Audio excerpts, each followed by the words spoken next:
Good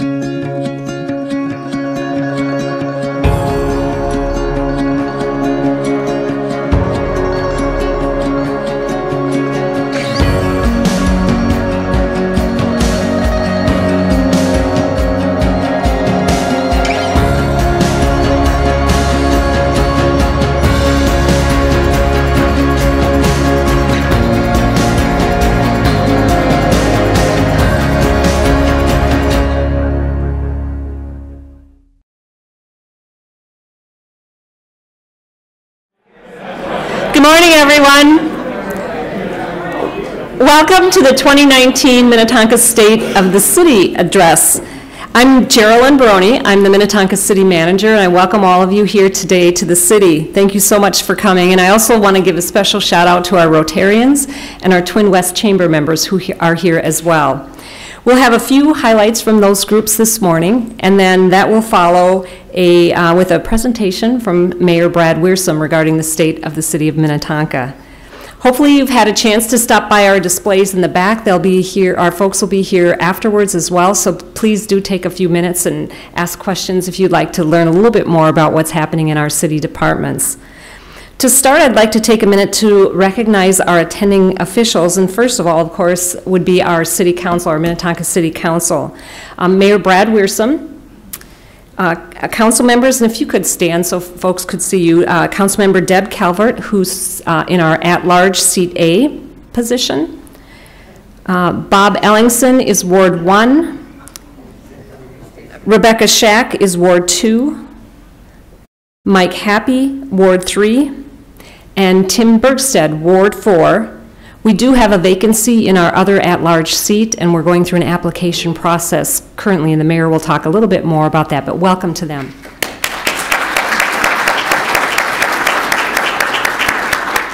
I also wanted to recognize our former mayor, Terry Schneider, who is sitting at the table up here near the front. Our city leadership who's here today, Assistant City Manager and our Director of Administrative Services, Perry Vetter. Most of these folks are probably more toward the back, so you might need to look that way. City Attorney Corrine Heine, Finance Director Merrill King, Police Chief Scott Boerboom, Fire Chief John Vance, City Engineer Will Manchester, Recreation Services Director Kelly O'Day, Public Works Director Brian Wagstrom, and Community Development Director Julie Wishnock.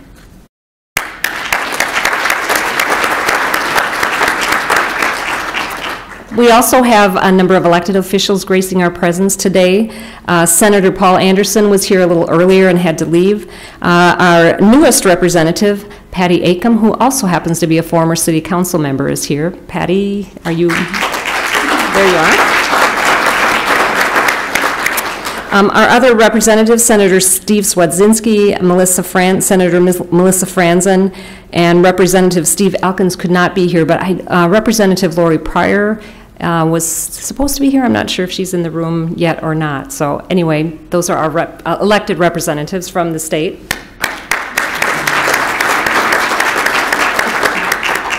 We have another former mayor here from Minnetonka. She happens to be on the Hennepin County Commission, and that's Jan Callison.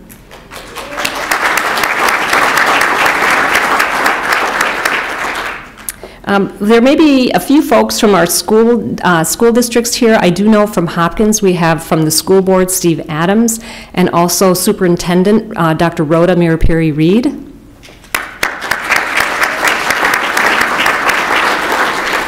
And if there are other school board members from Wayzata, Minnetonka, or Hopkins, if you are here, please stand. Okay, thank you.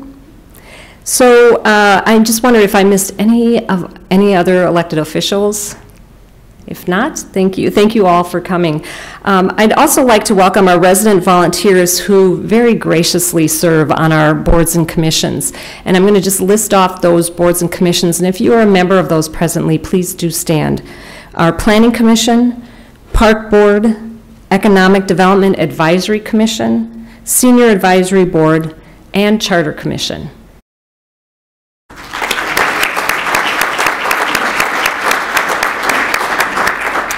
I want to give a shout out to Perry Vetter for helping organize this event. Thank you, Perry, and also all the city staff who are here to provide their expertise to you. With that, I'm pleased to introduce Nancy Davis. We'll be moving on to a presentation from the Rotary. She's president of the Minnetonka Rotary Club, and she's going to give a few club highlights for you right now.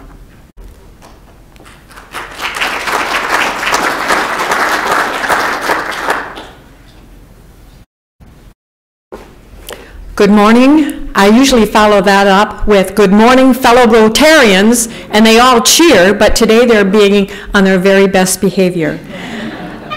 Good morning, Mr. Mayor, honored guests, citizens of Minnetonka, fellow Rotarians. My name is Nancy Davis, and I am the 28th president of the Minnetonka Rotary Club. Our club was chartered in 1990 with the motto of service above self. We are currently 72 members strong, and we are people of action. Our group represents a microcosm of the community. We are bankers, self-employed businessmen, financial advisors, teachers, administrators, healthcare workers, auto repairmen, Minnesota Congresswoman Patty Aiken. We have a retired mayor, Mr. Terry Schneider. We have full-time workers, part-time workers, semi-retired, I'm going to retire again. We have grandmothers, grandfathers, and young mothers. We gather weekly to celebrate our friendship and a willingness to make Minnetonka a stronger community and a better place to live. We are definitely the club for building responsible youth, and as our motto says, we are more fun than you want it to be. Worldwide, there are over 32,000 Rotary clubs with over 1 million members. The United States has over 7,500 clubs. Minnetonka has one club with 62 members. We support both domestic and international projects over the years. Not only do we support with our dollars, but also with our time. For example, we support Loaves and Fishes monetarily, but we are also in the kitchen cooking and serving meals to those in need. When we work at the ICA food shelf, we are assisting shoppers and donating and sorting the donated food. You will see us out on Highway 7 several times a year picking up trash, and then we go have pancakes. It's a wonderful way to spend your Saturday morning. Other domestic projects are listed here. I will point out that we are involved at the district level with the Rotary Initiative to End Human Trafficking. Other domestic projects include Senior Serve. We support Pinky Swear for children with cancer. We support students at Camp Enterprise, which is a weekend business experience for high school students. We have high school scholarships that we award, and we support adult options. Some of our recent international projects include those listed above. You will see that we are involved in Honduras, South Africa, and Nigeria with WASH projects. WASH is our acronym for water, sanitation, and hygiene. In Rwanda, we support an preschool, and we are repairing the school bus and replacing a destroyed greenhouse. In Nicaragua, we support teacher training. We have 2 inbound and 2 outbound foreign exchange students. We are very avid supporters of the worldwide polio campaign, and we support the education for Rotary Peace Fellows throughout the world. Although the United States defeated polio many years ago, I'm sure there are at least 1 or 2 people in this room who had polio or know someone who did.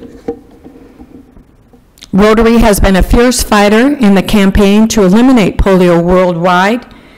1 dose of polio vaccine costs a mere 11 cents and changes a life permanently.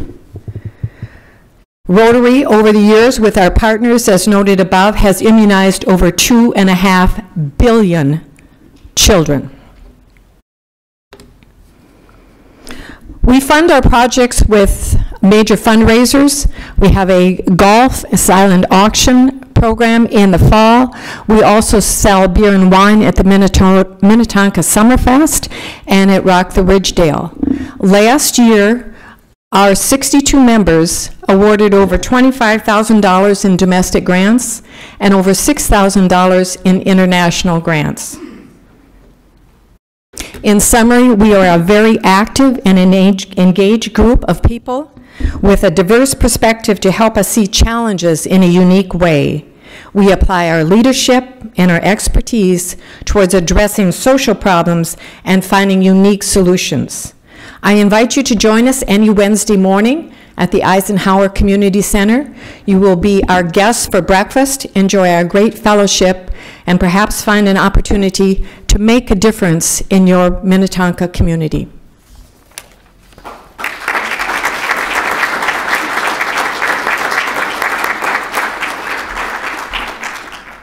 Thank you so much, Nancy. Next, I'd like to introduce the president of the Twin West Chamber, Shannon Full. Welcome, Shannon.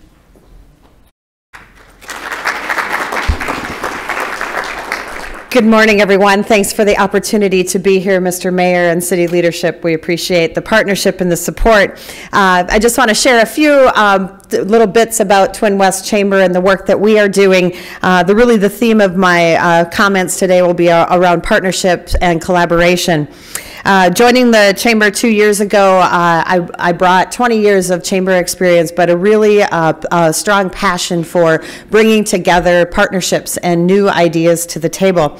The Twin West Chamber is a regional chamber, so we actually serve 10 municipalities, so Brooklyn Park, Brooklyn Center, all the way down through here, Minnetonka, and Hopkins, Wayzata, those types of, that whole region.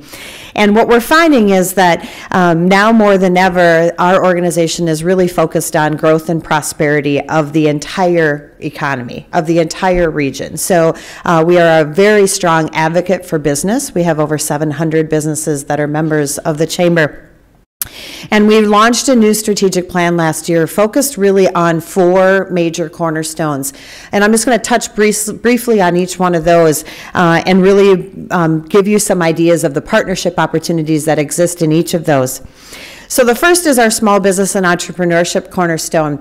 An interesting fact about Twin West, of our 700 plus members, 69% of those have 15 employees or less. So this is a very solid group of small business owners. So we know that small businesses need a lot of resources, and we also know that most of our growth as it relates to the economy happens within small businesses. And so we've launched a couple new programs around a CEO or an owner's roundtable. So this allows owners to have a trusted advisors group that they're really working hand in hand with other business owners around how do I tackle my challenges, my problems, my opportunities, and what does that look like going forward for us.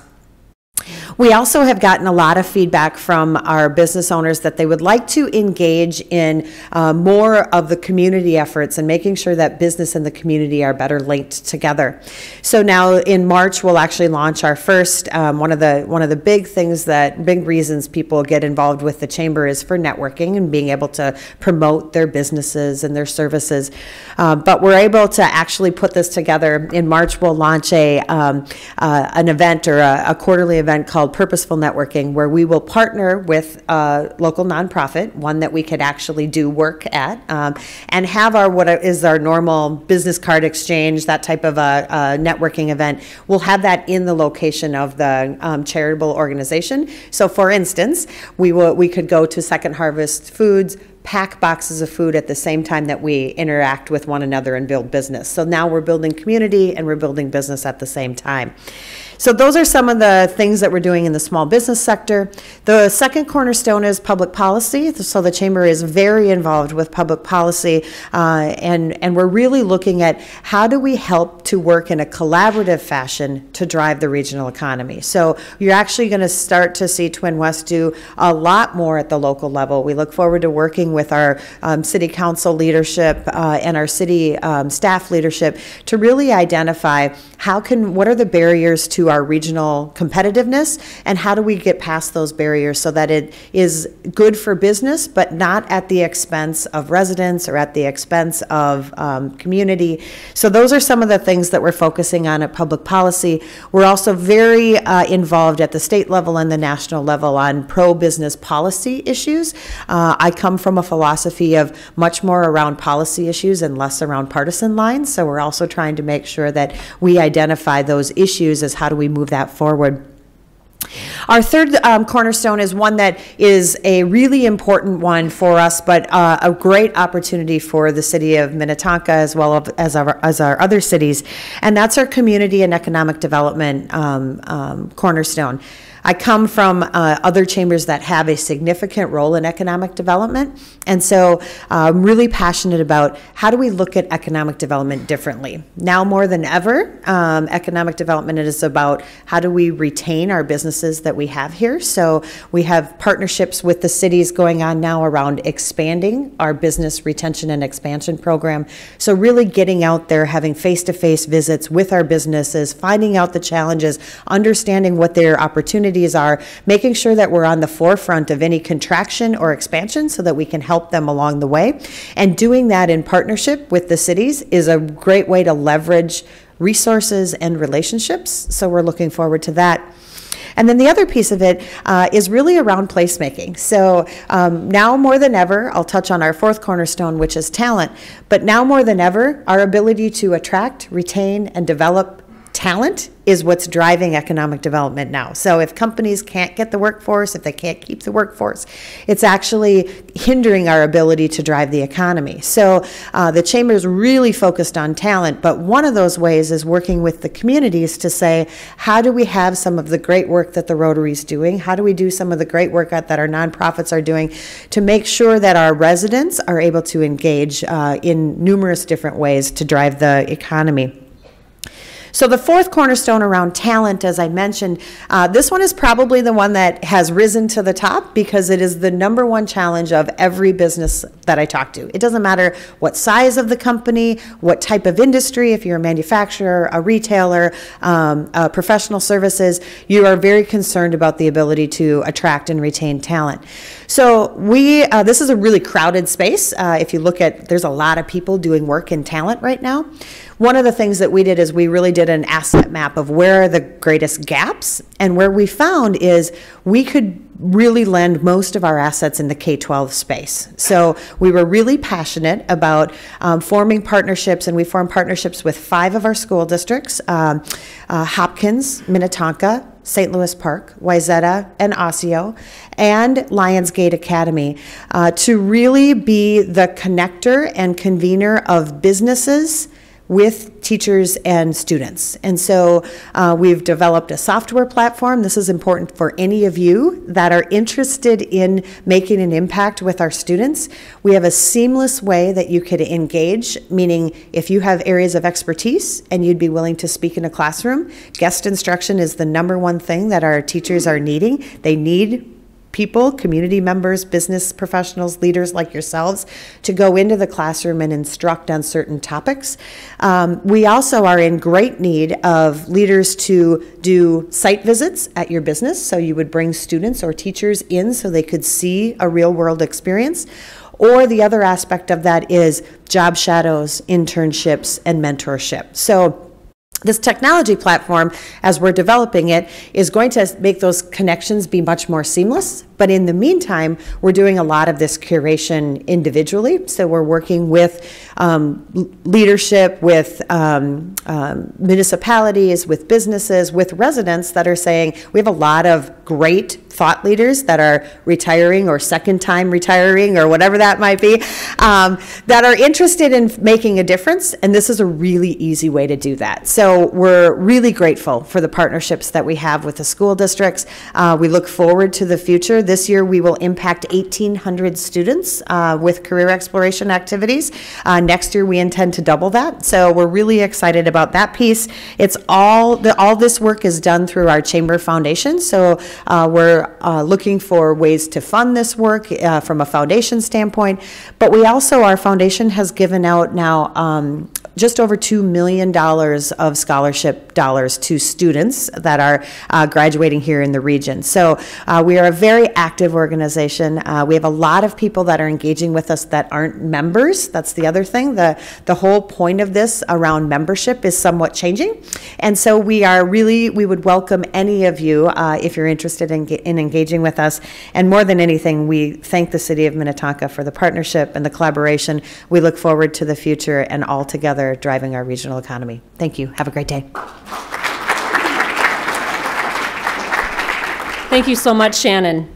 And now I'd like to introduce Mayor Brad Wiersum, who will present the 2019 State of the City. Mayor Wiersum has served on the Minnetonka City Council since 2003, first as the Ward 3 council member, and then since 2018 as mayor. He represents Minnetonka on a wide range of regional boards and committees, and presently he's serving as second vice president with the League of Minnesota Cities. He'll eventually move up in the order to president. So please join me in a warm welcome for Mayor Brad Wiersum.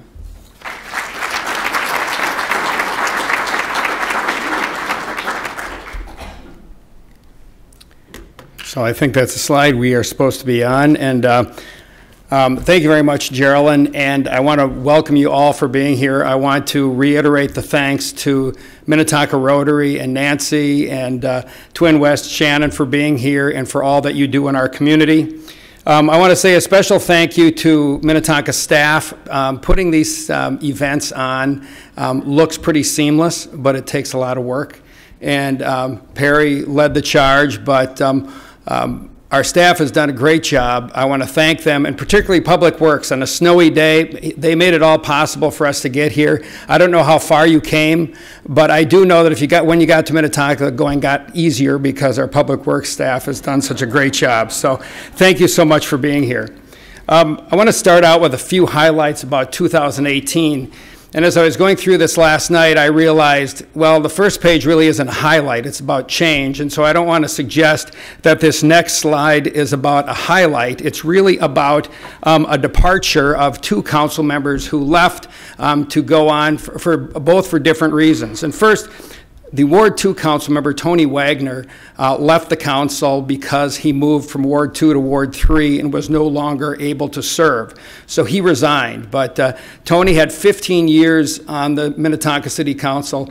He was a real expert and a real champion for his ward and did a great job, and he is missed. Patty Acom, as you heard earlier, ran successfully for the Minnesota State House and is our new state representative. So she will continue to represent Minnetonka, but at a different level. And please join me in just giving those two a round of applause to thank them for their activity on our behalf.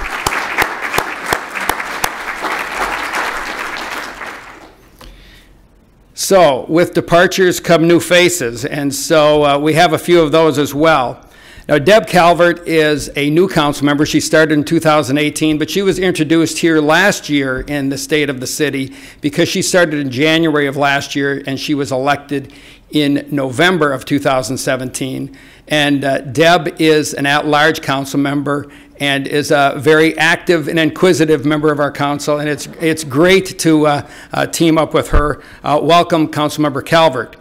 Mike Happy is the new Ward 3 council member, and you're looking at the old Ward 3 council member now. Mike was elected in a special election. He took my place as the Ward 3 council member. We're glad to have him. Welcome, Councilmember Happy. And then finally, Rebecca Schack was appointed to fill the vacancy in Ward 2, and she is our new Ward 2 council member. She brings a breath of fresh air to the council, and I want to say welcome to Councilmember Schack. So please join me in another round of applause for our new council members.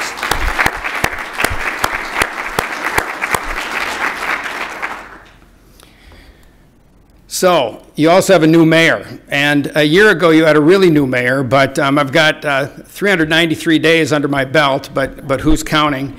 And one of the things that happens when you're new mayor is people ask you a lot of questions. And so a few of the questions I've gotten are, well, how do you like being mayor? And I could say honestly, I like being mayor. Minnetonka's a great city, it's a challenging job, it's interesting, and I have found it to be very rewarding. One of the questions I get is, well, how is it different from being a council member? And I have a one-word answer for that. It's more. In fact, it's a lot more. It's more meetings, it's more telephone calls, it's more emails, it's more opportunities to interact with our residents. It's a lot more, but it's more in a good way. I also get interesting questions like, I got a parking ticket, can you take care of that for me? And while the answer to that is no, by the way, but it's also a teaching moment because it creates an opportunity to teach people about our form of government here. We have a weak mayor system, and while I don't really like that description, that's the system we have. And so the mayor doesn't have the authority to fix your parking ticket. He may in New York City or San Francisco, but he doesn't in Minnetonka. I have the same number of votes that I had before. As a council member, I had 1 vote. As mayor, I have 1 vote. And I don't run the city. The city manager runs the city, and all of the police chief and all of the department heads report to the city manager. So is there a way to get a parking ticket fixed in Minnetonka? Maybe, but the mayor can't do it. And then another question is, will you meet with our group? And I tell people that I'm willing to meet with anybody. And if anybody would like to make an appointment and meet with me, I'd be happy to do that. But one of the things I do when I'm asked, will you meet with my group, I try and find out what's their agenda and what do they want to do. Because a lot of times it's a staff person who is better able to help, or staff can get into an issue better than the mayor can. Because again, I'm 1 vote on the council. And while you may want the mayor to know something, there may be better answers and more expertise within the city. So I usually try to vet those requests by groups for meetings with the mayor to see if there's a better place to get them help before they meet with me. I'm happy to meet with anybody, but I also don't like to waste either someone's time or my time, frankly. So that's the reason I ask those questions. So there's a lot going on in Minnetonka. We've had a lot of development, and I want to take you through some of that. Ridgedale, well, there are 2 areas of particular note. The Ridgedale area and the OPUS area are getting a lot of development for a variety of reasons. But in the Ridgedale area, we've got 4 significant projects. One is Avador Apartments, and that's at the southwest corner of Ridgedale near J.C. Penney. It's going to be a 6-story building with 168 units. It's market rate apartments, and Trammell Crow is the developer. The next project is the Lux, and this is in the location where the Redstone used to be. And that is a luxury apartment building. It's going to be 78 market rate units, and Ridgedale Executive Apartments LLC is the developer. And then passed very recently was the Dorn project, or the Marsh Run project, and that's at Wayzata Boulevard and Fairfield Road on the north side of 394. That is 175 units, 35 of which are affordable and 140 are market rate.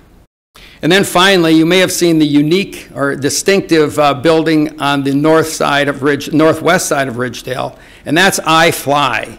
And so it's the only place in Minnesota where you can do indoor skydiving. It's an entertainment venue, and it's kind of representative of some of the changes that will take place at Ridgedale, because Ridgedale is transforming from being 100% retail to being much more residential, retail, entertainment, and restaurants. So the vitality of Ridgedale is changing, and I think to the benefit of our community.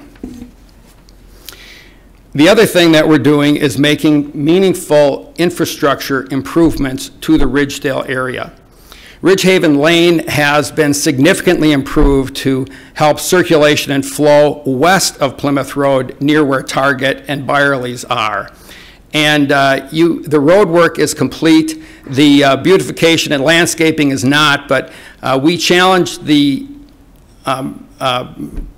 construction company folks to have that done in time for the holidays, and they did. And I think that has dramatically improved traffic flow in the area, and that's an exciting project. Ridgedale Drive will be reconfigured in 2019.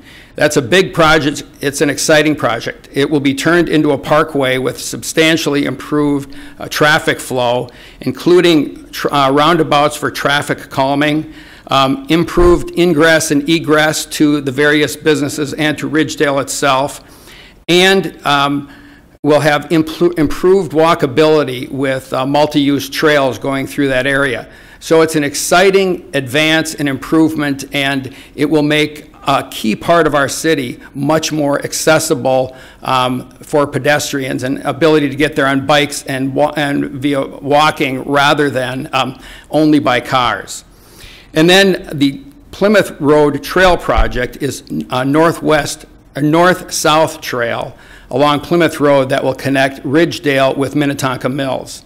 And that's a big deal. We're excited about it, and we are investing in more north-south walkability and connection between our key key city centers to make walkability more achievable. And then finally, a new urban park is in the planning works, and that urban park will be right near the Avador Apartments on Ridgedale property proper. As part of that development, land was donated to the city, and that park is going to be an exciting place, and the first planning meeting for that was held earlier this week. Southwest Light Rail is set to begin. That project, after how many years of planning, 25, 30 years of planning, is going to move forward, and it will be a game changer for our region. There are two stations in or near Minnetonka. The OPUS station is in Minnetonka, and the Shady Oak station is right on the border of Minnetonka and Hopkins, and the two cities are working collaboratively on planning for that station. But Southwest Light Rail will start operation in 2023, I believe, and that's going to be a big deal for all of us. And then along with Southwest Light Rail, there is significantly new development in the OPUS area. And there are two transit-oriented affordable housing projects in OPUS. The first is the Mariner, which is a 6-story, 249-unit apartment building or apartment development. 55 of those units will be affordable units, and 194 will be market rate units. Dominium is a 6-story, multi-building place that will have 482 units of housing, all affordable. 220 of those units will be workforce housing for families, and 262 units of those units will be for seniors. So we are providing affordable housing and getting affordable housing in the OPUS area for both seniors and families. In addition to all of these developments, I have to mention the restaurants. I don't have a separate slide on this, but we have a bunch of new restaurants in Minnetonka that we're excited about. I'll just mention them. Del Sur Empanadas is in Glen Lake. Kai's Sushi is on Minnetonka Boulevard near Highway 101. The Copper Cow just opened in Glen Lake. Cafe Zupas is near iFly at Ridgedale. And then Nautical Bowls has opened just west of Highway 101 on Minnetonka Boulevard. So some new places to try, and I encourage you to do that. So what's next? If I might, I'm going to grab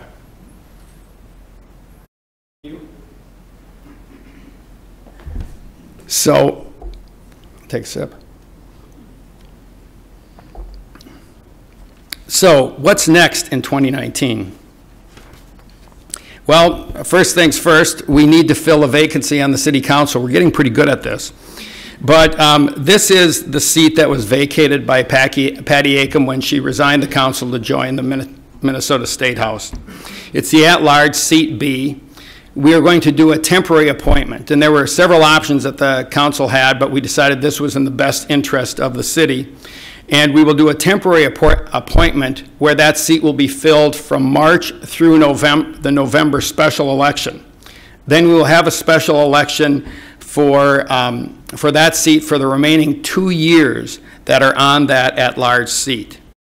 November is going to be a pretty dynamic period for elections in our city because our 4 ward seats will also be up. So literally there will be 5 of the 7 council seats will be contested in the November election. And the only thing I can say to you is please vote. I've already touched on the 2 key street and trail projects, the work at Ridgehaven Lane and the Ridgedale Drive and the Plymouth Road Trail. But I did want to comment on a couple of things. First of all, we all know that road construction can be a little disruptive, but we have a tool that I think can significantly ease that problem, and that is subscribe for email updates. We've done a great job of improving our communication about things in the city, and particularly construction projects. So you can sign up by going to eminnetonka.com/subscribe, and you will get emails on telling you about things that are happening on that day with construction projects that affect you. So I strongly urge you to do that. The other thing that happened in 2018, or was it 18? Yes, we passed franchise fees to develop a dedicated funding stream to pay for trails and connectivity in Minnetonka. Now, when we do a city survey, everybody loves our trails and wants more walkability in our city. And we face the dilemma. How are we going to pay for it? And we needed a dedicated funding stream, and we on the council have talked about that for a long time. So we made a tough decision. We voted to enact franchise fees on all of you, so to create that funding stream for trails and walkability. That will generate $1.8 million per year, and this was a tough decision, one of the toughest I've made as a council member, and it was a split vote. But we did it because we believe that it's the right thing to do for our residents and for our city. And so while I didn't love that decision, I think it was the right decision, and I want to be just honest and clear about that. The franchise fees total an incremental $5.50 per household and business. So everybody pays. It's $66 a year, and it's going to go directly for walkability in the city of Minnetonka. We also did the 2040 comp plan, and that is a huge project. And staff puts innumerable hours, and there are a number of people I want to thank. First of all, I want to thank the comp plan committee for all of the work that they did. I again want to thank our former mayor, Terry Schneider, who chaired that committee.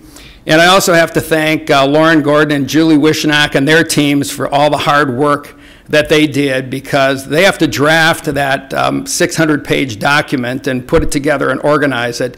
And we approved it, but it's not totally approved yet, because now it goes to other entities for comment, and there could be some tweaks to it. But the comp plan guides land use. It sets and establishes how we're going to achieve our affordable housing goals.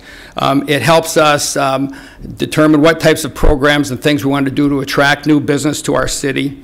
And we have one thing that I wanted to mention, and that is our economic development folks have put together a Thrive Minnetonka, a business publication. I asked Julie to make sure that we had some here. She's holding them up back there. If you want to pick up a copy, this will tell you about some of the things that are happening in Minnetonka as far as business development goes. So please pick up a copy.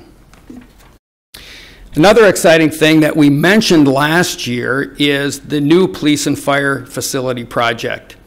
And that has been approved and is moving forward. Police and fire calls in our city have grown significantly. The challenge of recruiting, particularly at the police or fire department level and firefighters, but also for recruiting for police, has also gotten more challenging. And while we don't like to talk about the fact that we compete with other cities, the truth of the matter is we compete with other cities. And having a 21st century up-to-date facility will enable us to treat our firefighters better, treat our huge investment in police and fire equipment better, and it will allow us to provide the public safety services that our city will demand in the 21st century. So the project will start in 2020, and I believe it will be complete by the end of 2021. Is that correct? So anyway, big project, exciting project, and it will be a state-of-the-art project, and we're excited to have that coming on stream. Another area that we're working on is sustainability.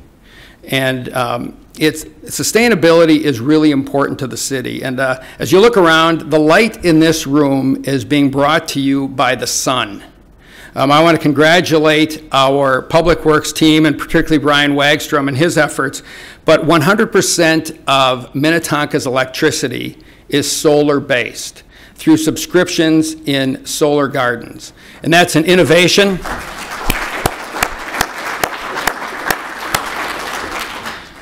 And it puts us in a leadership position with other cities. But we have a lot to do. And sustainability and resiliency is something that is going to get more and more attention in our city, necessarily so.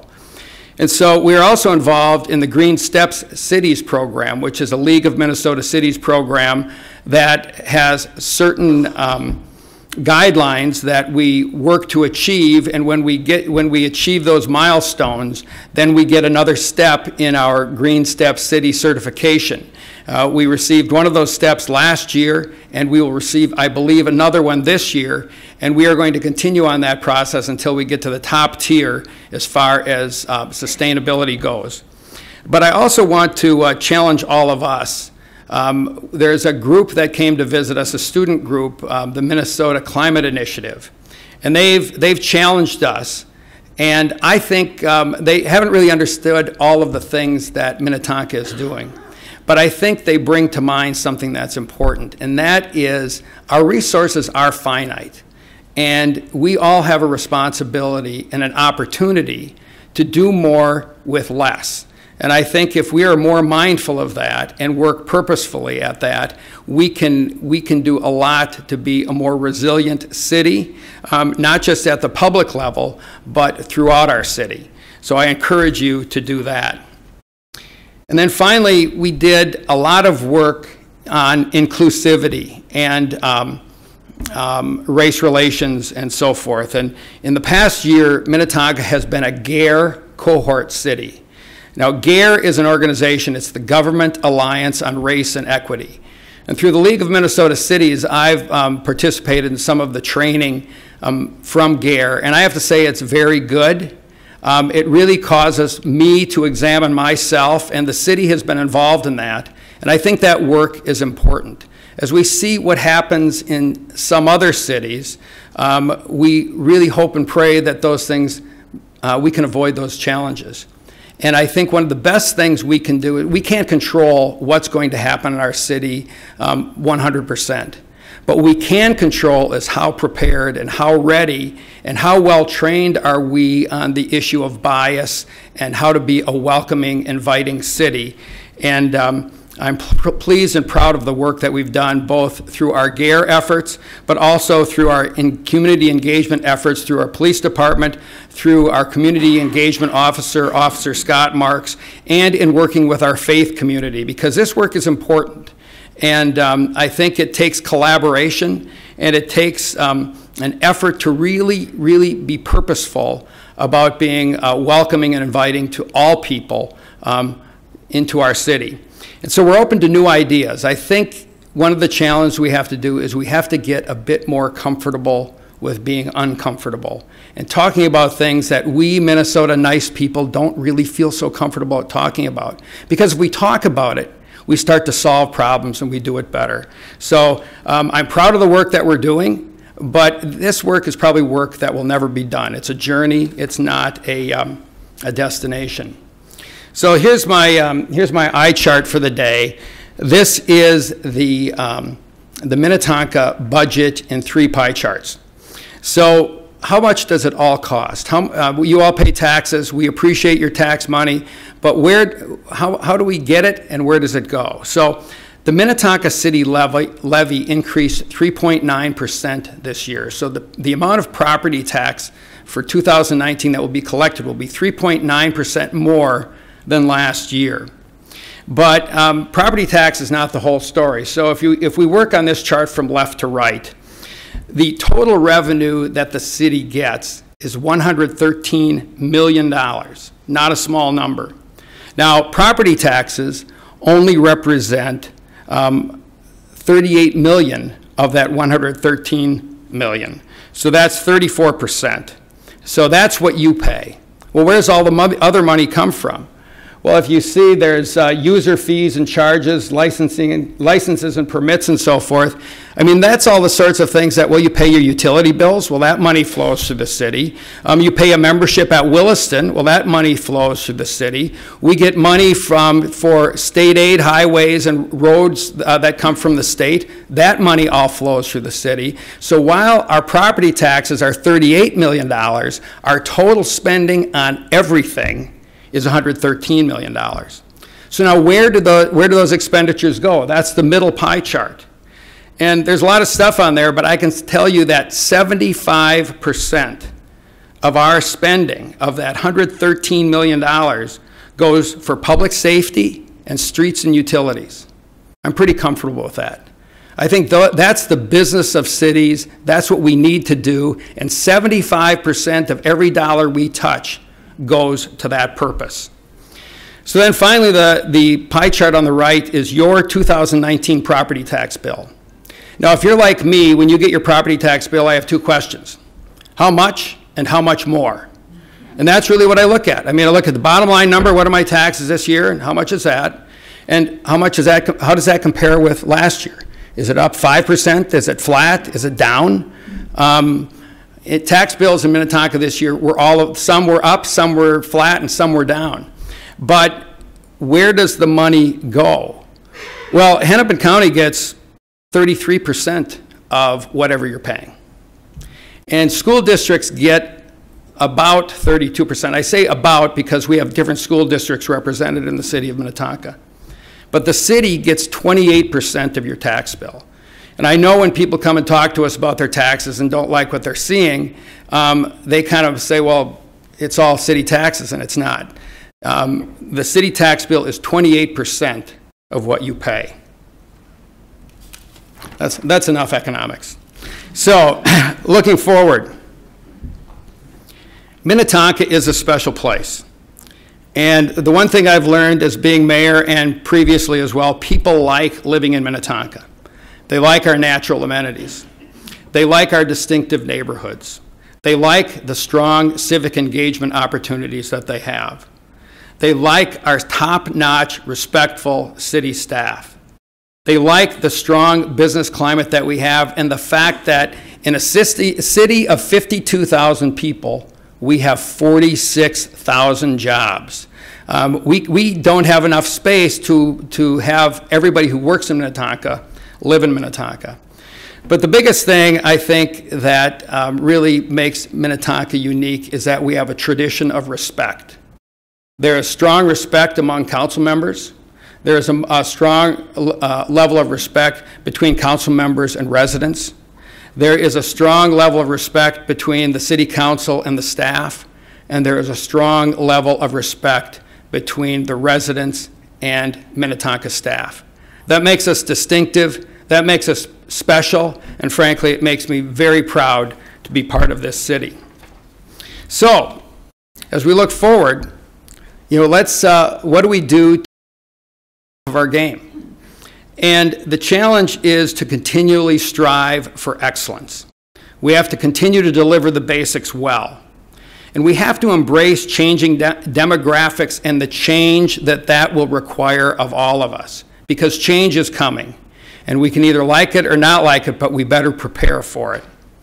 We need to challenge ourselves to get to know someone who is different than I, and to get out of my comfort zone and get more comfortable with getting out of my comfort zone. And then I really want to challenge you and challenge myself to make it personal. What can I do to enhance and sustainability in my personal life and in my city? What can I do to be less biased and more welcoming to people of all stripes, people who are like me and people who are not? And how can I challenge myself to be more open to change and not to look for reasons to dislike it, but how can I adapt to it and perhaps make it better? So this is a chart that I want to comment on. This was from the GARE training, I believe. And I want us all to embrace the idea of equity.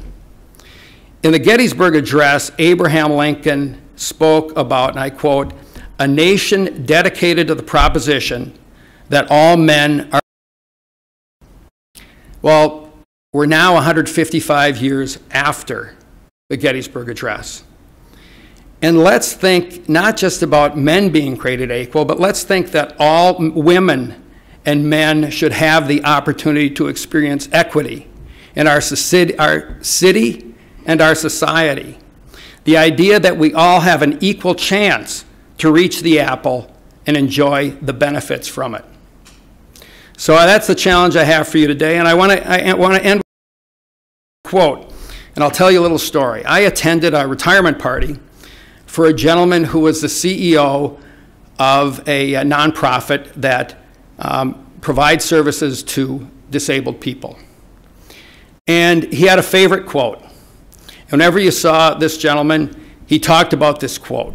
And if you went to his fundraiser, he used this quote. And it really stuck with me. In fact, he used this quote so much that at his retirement party, he gave everybody a keepsake. And the quote is found on that keepsake. And I want to end with this quote from Dr. Martin Luther King Jr. And the quote is, "Life's most persistent and urgent question is, what are you doing for others?" And I think it's a great place to end. I want to challenge you with that, and I want to challenge myself with that. So thank you so much for being here. We've got a couple minutes for questions. I'll take some if you have some, but thank you very much for being here.